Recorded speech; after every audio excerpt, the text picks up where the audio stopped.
Herkese merhabalar. Bugün sizlerle beraber yurt dışında nasıl üniversite kazanılır, ne yapmam gerekiyor, nereden başlamam gerekiyor? Bunların hepsini tek bir videoda size anlatacağım. Ben yurt dışı için çalışmaya başladığım vakit herhangi bir şekilde bu kadar kapsamlı bir video bulamamıştım. Nereden başlayacağımı, ne yapmam gerektiğini hiç bilmiyordum. O yüzden dilerim ki bu video sizin için çok yararlı olur. O zaman haydi geçelim. İlk olarak biraz kendimden bahsetmek istiyorum. Ben Asya, McMaster Üniversitesi'nde eğitim görüyorum. Dünyanın en iyi 17. üniversitesi olan University of Toronto'dan kabulümü aldım. Ayrıca IELTS sınavı için koçluk yapıyorum. İlgilenenler her zaman yazabilir. Şöyle bir yanılgı var. Sadece köklü liseden mezun olan insanlar yurt dışında okuyabilir diye. Böyle bir şey yok. Ben adını bile duymadığınız özel bir liseden mezun oldum. Ve tamamen kendi çabalarımla buraya geldim. İlla arkanızda çok köklü bir lisenin olmasına gerek yok. Evet, yurt dışında nasıl üniversite kazanılır? Benim ilk adımım ne olmalı da? Hedef üniversite ve hedef ülke belirlemek. Bu çok önemli ve çok genellikle bu adımı atlıyor. Herkes hangi üniversite olursa olur, hangi ülke olursa olur, yurt dışı olsun yeter diye düşünüyor. Fakat bu çok yanlış bir şey çünkü her ülkenin ve her üniversitenin kendine özel şartları var. Bazı ülkeler size YKS'ye gir derken bazıları size SAT'ye girin diyor. Bazıları ise hiçbirine girin diyor. Hani siz burada kendinize aslında hedef koymalısınız ki ne yapmanız gerektiğini, nereden başlamanız gerektiğini bilin. Örnek vermek gerekirse dil yeterlilik sınavı zorunlu. Bu konuya zaten birazdan değineceğim. Bazı ülkeler sizden genellikle Avrupa ülkeleri 5,5 isterken Kanada 6,5 istiyor, Amerika 7 istiyor. Bu yüzden hedef ülkeyi belirleyin. Tabii ki sadece bir tane ülke seçme ya da bir tane üniversite seçme. Size bir defter alın ve yazın. Amerika'ya gitmek istiyorum. Amerika'nın şartları SAT zorunlu. IELTS'ten 7 puan almam lazım. Aşağıya geçin hemen. İşte Kanada. 6,5 almam lazım IELTS'ten. SAT zorunlu değil ama şu üniversite için çok daha güzel olur. Daha hani kabulümün gelmesi için bu SAT'ye girebilirim gibisinden her zaman not tutarsanız çok daha güzel olur. Özellikle birden fazla ülkeye başvuracak insanlar için. Her zaman elinizde bir defter olsun ve bu defterde hangi sınavlara gireceğinizi, ne yapmanız gerektiğini, kaç puan istediğini yazın. Tabii ki hedef ülkenizi, hedef üniversitenizi sadece sınavlara göre belirlemeyin. En önemli şey burada bölümünüz. Bölümünüz o ülkede ne kadar önemli? Size nasıl bir gelecek sağlıyorlar? Size ne garanti ediyorlar? Bunlar çok önemli. Çoğu kişi şey kısmını atlıyor. Siz oraya bir yabancı öğrenci olarak gidiyorsunuz. Bir international öğrencisiniz. Ve size aslında geleceğinizi garantilemeleri lazım. Siz üniversiteyi bitirdikten sonra ister misiniz ki açıkta kalmak başka bir ülkede? O yüzden aslında sizin bölümünüz hangi üniversitede, hangi ülkede daha iyisi ona göre ülke ve üniversite seçmek çok önemli. Ve aslında sizin hayatınızı bir yandan garantilemeniz lazım. Esas onların da garantilemesi lazım. Diğeri ise eğitim ve yaşam masrafları. Bu çok önemli. Çünkü eğer maddi durumunuz el veriyorsa Amerika, Kanada, İngiltere gerçekten okunulması gereken çok güzel ülkeler. Dediğim gibi ben şu an Kanada'dayım. Ve eğitim masrafları burada gerçekten çok yüksek. Yani Kanada, Amerika, İngiltere size çok fazla burs vermiyor. Ben şu an McMaster Üniversitesi'nde işletmenin ilk 10'a girdim. Ve aslında bölümümün en yüksek bursunu aldım. Ve bu çok önemli. Aslında burs bizim için gerçekten önemli bir durum. Fakat eğitim masrafımın %50'sini ancak karşılayabiliyor. Ve eğitim masrafları gerçekten burada çok yüksek. Ve ben aslında çok fazla burs vereceklerini bekliyordum. Biraz kısıyorlar burs vermekten. Şöyle söyleyeyim, %100 burs veren okullar var. Sonra da çok burs veriyordu fakat ben bilmiyordum. Çok geçti ben öğrendiğim vakit. Evet, %100 burs veren okullar var ama çok sınırlı ya da burs veren okullar da genellikle çok az tutuyor. O yüzden daha çok aslında hani ben yurt dışında okumak istiyorum ama çok fazla paralar da dökmek istemiyorum derseniz ki bu gerçekten çok normal bir düşünce. Avrupa ülkelerini tercih edebilirsiniz. Benim çoğu arkadaşım 3.000 euro, 4.000 euro gibi fiyatlara okuyor ve hani onların yanında gerçekten benim döktüğüm eğitim masrafı çok yüksek. Araştırma yapmadım hani kaç burs veriyorlar ya da işte eğitim masrafları ne kadar. Ama maddi durumum el verdiği için buraya tabii ki geldim. Hani buraya ödeyebilecekseniz gelmenizi tercih ederim. Yoksa Avrupa ülkeleri en mantıklısı. Bunların hepsini yaptıktan sonra ise üniversite sıralamalarına bakın. Lütfen ilk 500'ün aşağısındaki üniversiteleri tercih etmemeye çalışın. Çünkü hayatınızı garantilemek için iyi bir üniversitede olmanız lazım. Ve yurt dışına çıkıyorsanız aslında biraz da hani değmesi lazım bu duruma. İkinci en büyük önerim bu benim gerçekten çok büyük bir önerim. Erken başlamak. Arkadaşlar erken başlayın. Hani yurt dışı çalışmalarına erken başlayın. Ben son 12. sınıfta çalışmaya başladım. Ve gerçekten ne yapacağımı bilmiyorum. İnternette herhangi bir video yok. Ne yapacağımı çözemedim. Son 5-6 aya yetiştirmeye çalıştım. Ve ben günde 10-11 saat çalışıyordum bu yüzden. Lütfen erken başlayın. Lise başladığında artık hem bir yandan CV'nizi doldurmaya yavaş yavaş başlayın. Bir yandan da sınavlara artık böyle bir göz atın. Hani bu sınava şu zaman gireyim, şu zaman başlayayım, bu sınav zor. Erken başlarsanız strese de girmezsiniz, yetiştirebilirsiniz. Fakat sona bırakmayın ya. Yetişir falan diyorsunuz. Yani çok şükür yetiştirdim ama çok zorlandım. Gerçekten çok zorlandım. O yüzden yani şu anki aklım olsa ben 9. 10. sınıfta başlardım. İngilizcenizi geliştirin, en önemlisi. Yeni bir dil öğrenebilirsiniz. Bunlar tamamen sizin CV'nizi çok güzel bir şekilde doldurur ve ayrıca az çok bilgi sahibi olursunuz. Şimdi bir diğer konumuz ise dil yeterlilik sınavı. Çok önemli. Her ülke ister. 4 tane var çok popüler. IELTS, TOEFL, Duolingo ve Cambridge testi. Ben IELTS'e girdim. Zaten koçluğunu yaptığımda benim IELTS sınavı. Bu sınavların sebebi ise aslında üniversite size şey konusunda bakıyor. Sen yapabilir misin benim üniversitem? Benim üniversitemde dersi dinleyebilir misin? Not tutabilir misin? Sınavları yapabilir misin? Yeterlilik sınavı zorunlu arkadaşlar. TOEFL'ı çok bilmiyorum. Cambridge'i de çok bilmiyorum. Fakat şöyle bir algı var. TOEFL genellikle Amerika, Kanada içinken IELTS sadece Avrupa ülkeleri için diye. Bunu ben de çok duydum. Hatta ben de çok streslendim. Ay dedim ben hani IELTS çalışmaya başladım. Bunu niye sonradan öğrendim gibisinden çok şaşırdım. Fakat öyle bir şey olduğunu asla zannetmiyorum. Ben IELTS test merkezindeyken Amerika'ya giden bir kızla tanıştım ve kendisi de IELTS sınavına girdi. Ben Kanada'ya gitmek için IELTS'e girdim. Gördüğünüz gibi Kanada'dayım. Ve daha 2 gün önce kendi bölümümden bir tane çocukla tanıştım ve bana Duolingo testine girdiğini söyledi. O konuya hemen geleceğim. O yüzden asla TOEFL sadece işte Amerika, Kanada, işte IELTS sadece Avrupa, ona göre seçeyim diye düşünmenize bence gerek yok. Aslında yanlış mı söylüyorumdur bilmiyorum ama etrafımdan gördüğüm kadarıyla ve kendim de yaptığım kadarıyla böyle bir ayrım yok. Duolingo testi konusunda biraz ön yargılarım var aslında benim. Duolingo'ya biraz baktım ve gerçekten çok kolay geldi bana. Yani bir IELTS sınavı, bir TOEFL sınavı dururken Duolingo biraz basit kaçıyor. Bence üniversiteler aslında IELTS'e girmiş biriyle Duolingo'ya girmiş biri arasından IELTS'i seçeceğini düşünüyorum. Tabii ki yanlış düşünüyor da olabilirim. Çok ön yargılarım var çünkü sınava. Ama dediğim gibi arkadaşlarım çoğu Duolingo sınavına da girdi. Çünkü çok geç yetiştirdiler. Hatta buradaki tanıştığım yeni çocuk ise bana çok az zamanının kaldığını, o yüzden Duolingo'ya girdiğini söyledi.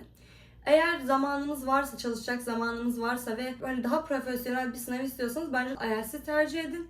Duolingo'ya ise az bir zamanınız kaldıysa ve iyi bir not almak istiyorsanız girmenizi tercih ederim. Ama dediğim gibi Duolingo'yla buraya gelen bir sürü öğrenci var. Toronto bile kabul ediyordu Duolingo'yu. O yüzden ona da bir bakabilirsiniz.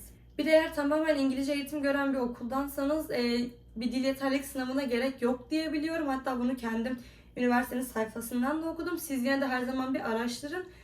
Çok daha mantıklı, çok daha güzel. Hem tamamen İngilizce eğitim gören bir okuldan geliyorsunuz. Ek olaraktan bir sınava girmenize de gerek yok. Bu da aklınızda bulunsun. Diğer en önemli konu ise GPA, ortalamanız. Arkadaşlar lise ortalamanız çok önemli. Ne olursa olsun notlarınızı o kadar yüksek tutun ki ben Kanada'nın tamamen aslında ortalamaya baktığını düşünüyorum. Ortalamanız kötüyse hani SAT, AP evet bunlar da var ama yani burs almanız için, kabulünüz için ortalama gerçekten çok önemli. Şöyle çok prestijli okullar istiyorsanız genellikle lise ortalamanın 90 üstü istiyorlar. Ben Toronto Üniversitesi'ne başvururken benden 90 üstü ortalama istemişlerdi. Ben bunu zaten sağlıyordum fakat benim 9'da 10. sınıfım 85'ti. Yani hiç strese girmeyin. Ay benim 9'da işte onun 85, 86, 90 değil ki ne yapacağım falan diye asla ama asla düşünmeyin. Çünkü tüm genel olarak lise ortalamasının 90 üstü istiyor. Tabii ki çok daha yüksek tutarsanız çok daha garantilersiniz üniversiteye girmeyi. Fakat siz yine de ortalamanızı yüksek tutmaya çalışın. Yine de derslerinize çok çalışın. İşte yani siz SAT'ye çalışırken, IELTS'e çalışırken lütfen ama lütfen sınavlarınızda çalışmayı unutmayın. Çünkü tamamen ben bursun aslında buradan geldiğini düşünüyorum. Ortalamanızı yüksek tutun. Çok önemli. Tabii ki sadece 90 üstü değil. Yani 70 üstü isteyen bir sürü üniversite var. İyice araştırmanız gerekiyor bunları da. O yüzden genellikle 76 ortalamayı düşmenizi önermiyorum. Her zaman çalışın derslerinize. Zaten CV ile de işte IELTS testiyle de bunları destekledikten sonra üniversite aslında neredeyse garantileyebilirsiniz. Diğer en önemli ise CV. CV'nize lütfen fotoğraf koymayın. Bu ilk önerim bu olsun size. CV'nizde fotoğraf istemiyorlar. Yapmayın. Şöyle ki hatta burada örneği vardır büyük ihtimalle kendiminkinin. Başlığına yaptığınız işi, yaptığınız gönüllülüğü, aşağısına açıklamaları. Bir de yaptığınız tarih aralığını yazarsanız çok daha mükemmel olur. CV'nizi her zaman dolu tutmaya çalışın. O yüzden aslında bir yandan erken de başlamanız gerekiyor. Çünkü şöyle ki 9-10'da yatıp 11-12'de CV'nizi doldurmaya başladığınızda üniversite anlıyor ki siz zaten bu yüzden yapmışsınız aslında. 9-10'da yapmışsın, 11-12'de yapmaya çalışmaya başlamışsın çünkü üniversiteye gelmek istiyorsun. Böyle düşünüyorlar. CV'nizi doldurmaya çalışın. Tabii ki bir sıkıntı olur mu bundan? Olmaz. Eğer son dakika başlamış olabilirsiniz. Dediğim gibi ben de son dakika başlamıştım. CV'min aşağılarında yine yaptığım eski katıldığım gönüllülükler falan vardı ama çok dolu değillerdi. Siz yine de her zaman erken başlamaya çalışın. Eğer CV'mi dolduramıyorum, CV'mde dolduracağım hiçbir şey yok derseniz ise ne kadar söyleyebilirim bilmiyorum. İlk defa YouTube videosu çekiyorum. İsim vermiyorum fakat bazı platformlar var. O platformlardan böyle 1-2 saatlik kendi istediğiniz bölüm için 1-2 saat ders alıyorsunuz ve karşılığında size belge veriyorlar. Bu sertifika çok önemli, bu belge çok önemli. Bunu da yazabilirsiniz. Bir şekilde doldurabilirsiniz öyle de. Ama genellikle bundan bir para karşı 20-30 dolar gibi bir para istiyorlar. Bunun ücretsizleri de var. Ona da bakmanızı öneririm.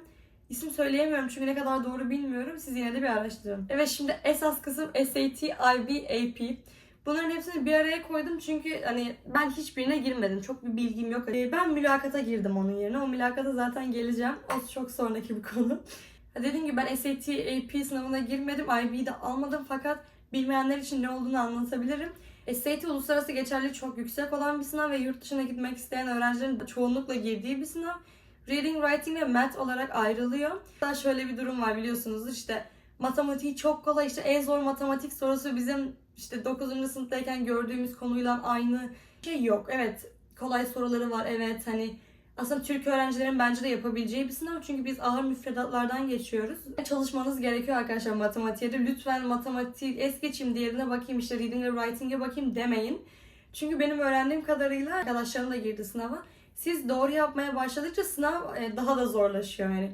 SAT kendini daha da zor hale getiriyor. Bu çok garip, evet biliyorum. Lütfen matematiği es geçmeyin SAT'yi çalışırken. En kolay sorusu o değil. Daha bir sürü zor konuları var. Matematiğe bakın. Fakat benim duyduğum kadarıyla reading ve writing'i daha zor. Şimdi reading ve writing'i nasıl daha zor? Çünkü ana dili İngilizce olan öğrenciler giriyor reading ve writing'e. Ve bizim ana dilimiz İngilizce de değil. Ve bence çalışmaya önceden başlanılması gerekiyor. SAT önemli. Eğer ortalamanız bence çok düşükse ya da tam yeterli değilse SAT ile bence bunu kurtarabilirsiniz. Bir diğeri ise IB. IB şöyle, eğer okulunuz IB programı size sunuyorsa IB'yi alabiliyorsunuz, yoksa alamıyorsunuz. IB ise şöyle söyleyeyim ben size, 2 yıllık bir müfredat. Tamamen bir müfredat. Siz liseyi bitirdikten sonra, liseden mezun olduktan sonra 2 tane diplomanız oluyor. Biri MEP diploması, biri IB diploması. Ve bu IB diploması aslında şöyle ki, üniversiteler bu IB diplomanızı gördükten sonra evet bu sanki benim ülkemdeki bir liseden mezun olmuş gibi düşünüyor. Bu yüzden IB de çok önemli ama dediğim gibi okul eğer size herhangi bir şekilde IB programı sunmuyorsa IB alamıyorsunuz. IB bence çok mantıklı bir program fakat duyduğum kadarıyla çok zor bir program. Mutlaka IB'ye bir bakın derim çünkü aslında çok ilgi çekici bir müfredat. Böyle aynı anda MEP diploması alırken bir yandan IB diploması alıyorsun. Ve bu lise için bence çok çok çok mükemmel bir şey. Sınav ise AP. AP tamamen ders ayrılıyor. İstediğiniz bölüme göre aslında. Fizik, kimya, biyoloji, psikoloji. Ben en başta psikoloji okumak istiyordum. Hatta 11. sınıfta AP'ye biraz bakmıştım, psikolojiye. Yani gireyim mi edeyim mi diye, ama o zaman çok kararsızdım hangi bölümü seçeceğim konusunda. O yüzden tam bir şekilde bir giriş yapmamıştım. Zaten sonra işletmeyi seçtiğim için de AP'yi almadım. Zaten 12. sınıfa geçmiştim. Yine geç kalmıştım. Gerçekten bu benim en büyük hatalarımdan bir tanesi. Lütfen eğer gerçekten bu videoyu izliyorsanız geçe bırakmayın. Gerçekten tüm video boyunca bunu söyleyebilirim. AP çok önemli ve bence çok mantıklı bir sınav. Çünkü ben şimdi ilk semestrimde mikroekonomi dersim var benim. Eğer AP'de mikroekonomi dersi alsaydım bu sene böyle bir derse girme zorunluluğum yokmuş. Bu bazı üniversitelerde geçerli ve aslında çok mantıklı bir şey. Önceden aslında hazırlanıyorsunuz üniversite birincisi ve bunun çok iyi bitirdikten sonra birinci yıl o dersi almayabiliyorsunuz. Bir yandan üniversiteye kendinizi kanıtlıyorsunuz. Bir yandan da birinci sene bir dersten daha muaf tutuluyorsunuz ve daha diğer derslere daha da odaklanabilirsiniz bu durumda.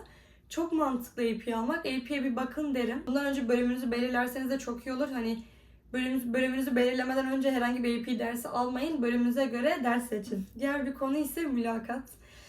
Arkadaşlar ben mülakata girdim ve ben açıkçası hiç beklemiyordum. Bunu gerçekten bana mail geldi Toronto Üniversitesi'ne ve beni mülakata alacaklarını söylediler. Bana hiçbir şey söylememişler yani ne çıkacak, ne edecek. Sadece inisiyatif yazıyor. İşte hatırlamıyorum, işte güvenilirlik, uyduruyorum şu an. Bana bunları yazmışlar ve bana bunlar hakkında soru soracaklarını söylediler. Şimdi mülakat niye bu kadar stresli bir şey? Şimdi hemen size söyleyeyim. Siz demek ki kabulünüzü aslında almışsınız üniversiteden. Şimdi ortalamanız sizin yetmiyorsa, işte gerekli şartları karşılamıyorsanız zaten reddedileceksiniz. Sizi mülakata almazlar ki. Aslında sizi mülakata alıyorlar ki siz aslında esas aşamayı geçmişsiniz. Şimdi sadece geriye mülakat kalmış. Tamamen aslında mülakata bağlı sizin kabul alıp almamanız. Çok stresli bir şey. Bana son 5 gün kala söylemişlerdi. Son 5 gün kala mail atmışlardı. Ben sadece oturdum, hani inisiyatifle ilgili ne soru sorabilirler, tüm soruları hazırlattım. Hepsini teker teker halletmeye çalıştım. Bu yüzden mülakata hazırlıklı olun, her an çağırabilirler sizi. Hatta internetten araştırın, hani mülakata çağırıyorlar mı bu program için? Hani bu üniversite sizi çağırıyor mu? Önceden de bir bakarsanız aslında speaking'inizi çok daha geliştirirseniz mükemmel olur. Fakat mülakattan korkmamanızı öneririm. Benim kaç kere sesim titredi. Kaç kere soruyu tam bağlayamamışken hemen son dakika cevap verebildiğim de oldu. Hani çok fazla stresliydim, çok belliydi. Cümleleri yutuyordum, ediyordum. Ama tabii ki hiçbir zaman profesyonelliğimden ödün vermedim. Yanlış yaptığımda duraksamadım, ay işte battım diye hiçbir zaman düşünmedim. Çünkü onlar aslında sizi anlıyor birinci dilinizin İngilizce olmadığını. Ve yani küçük yanlışlarınızı göz ardı etmeye çalışıyorlar. Çok fazla streslenmenize gerek yok. Çünkü ben o mülakattan sonra yani University of Toronto'dan gerçekten çok yüklü bir miktar burs aldım. Çünkü güzel geçmişti. Ve şöyle ki ben çok stresli bir ortamdaydım. Çok stresliydim. Benim ailem tüm elektrikli eşyaları kapatmışlardı. İşte ışıklar falan benim kapımın önünde duruyorlar. Benim babam da 5 sene İngiltere'de okudu bu arada. Kapının oradan beni dinliyor ki hani mülakatım nasıl geçeceğini anlamaya çalışıyor. Hepsi orada kapımın oradalar. Mülakat 1 saat sürüyor. Profesörlerle konuşuyorum. Benim için gerçekten çok stresliydi ama yapabildim mi? Yapabildim. Ben streslenmeyin. Küçük küçük hatalar illa olacak. Devam edin. Hiçbir zaman yanlış yaptım, beni almayacaklar. Uf diye susmayın, etmeyin. Her zaman konuşun, cevap verin. Ayrıca danışmanım bana şunu demişti. Hani Kanada biraz daha böyle size arkadaş canlısı yaklaşıyor. Böyle gülümsüyor. Zaten bir tane kadın vardı, bana gülümseyip duruyordu. Aslında bir yandan da çok o yüzden rahatlamıştım. Fakat Amerika ile İngiltere biraz daha sıkı tutuyormuş. Hani biraz daha ciddi duruyorlarmış kamerada ve hani daha az yanlış yapmanızı istiyorlarmış. Ama dediğim gibi bu sıfır yanlış, işte sesimin titremesi şu bu değil. Küçük küçük yanlışlarınız illa olacak. Mülakattan korkmayın. Önceden çalışabiliyorsanız speaking'inizi çok geliştirin. Çünkü her an gelecek yeni bir soruya hazırlıklı olun. Bu çok önemli. Bir diğer önemli şey ise referans mektubuyla motivasyon mektubu. Nedense çok kişi internette bunu söylemiyor. Fakat kendiniz bu işin içine girdiğinizde öğreniyorsunuz. Lütfen ama lütfen ChatGPT kullanmayın. Lütfen. Referans mektubu hocalarınız sizin için yazdığı mektup. Motivasyon mektubu ise sizin kendiniz yazdığınız mektup. Bir cümle bile ChatGPT kullanmanızı asla önermiyorum. Lütfen hocalarınıza da söyleyin. Ben söylediğim halde kullanıldığını görmüştüm. O yüzden genel olaraktan hocanıza gidin ve deyin ki hocam üniversite benden referans mektubu istiyor. Türkçe yazar mısınız? Ben kendim onu İngilizceye çevireyim. Çünkü ChatGPT algılıyor. Ben sadece 1-2 cümle için motivasyon mektubunda ChatGPT kullanmıştım.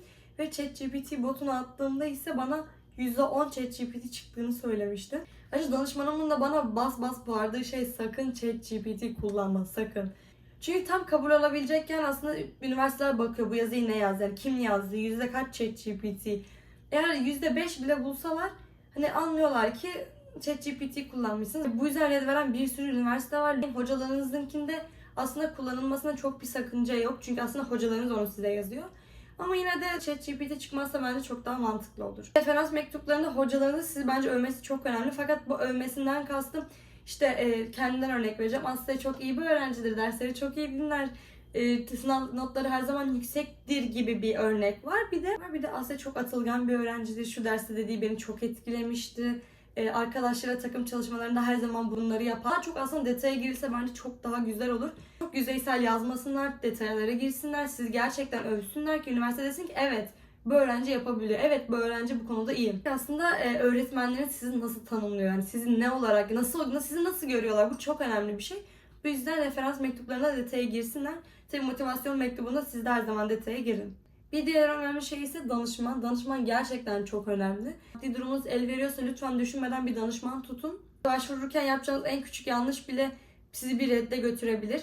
O yüzden her zaman bir işi bir profesyonel biriyle yapmak çok önemli. Tabii ki danışmansız yapan insanlar da var bu işi ve gerçekten hani tebrik ediyorum, nasıl yapabiliyorsunuz. Eğer ben kendim yaparım diyorsanız, hani hiçbir şekilde yanlışım olmaz diyorsanız tabii ki kendiniz de deneyin. Fakat danışman gerçekten bence çok önemli. Bu yurt dışında okumak için ne yapmanız gerektiğini hepsine teker teker değinmeye çalıştım. IELTS'e bir sonraki videomda değinmek istiyorum. IELTS'in tamamen nasıl bir sınav olduğunu, neler yapıp neler yapmamanız gerektiğini. Genel olaraktan eğer yurt dışında okumak istiyorsanız bunların hepsine dikkate alın, bunların hepsini kârlı alın ve erken başlayın. Size biraz da olsun yardımcı olabilsem ne mutlu bana. Lütfen sorularınızı aşağı yorumlara yazın ya da koçluk hesabıma yazabilirsiniz. Çünkü bir sonraki videolarımdan bir tanesi yurt dışı hakkında, sınavlar hakkında soru cevap olacak. Videoyu izlediğiniz için çok teşekkür ederim. Kendinize iyi bakın. Görüşürüz.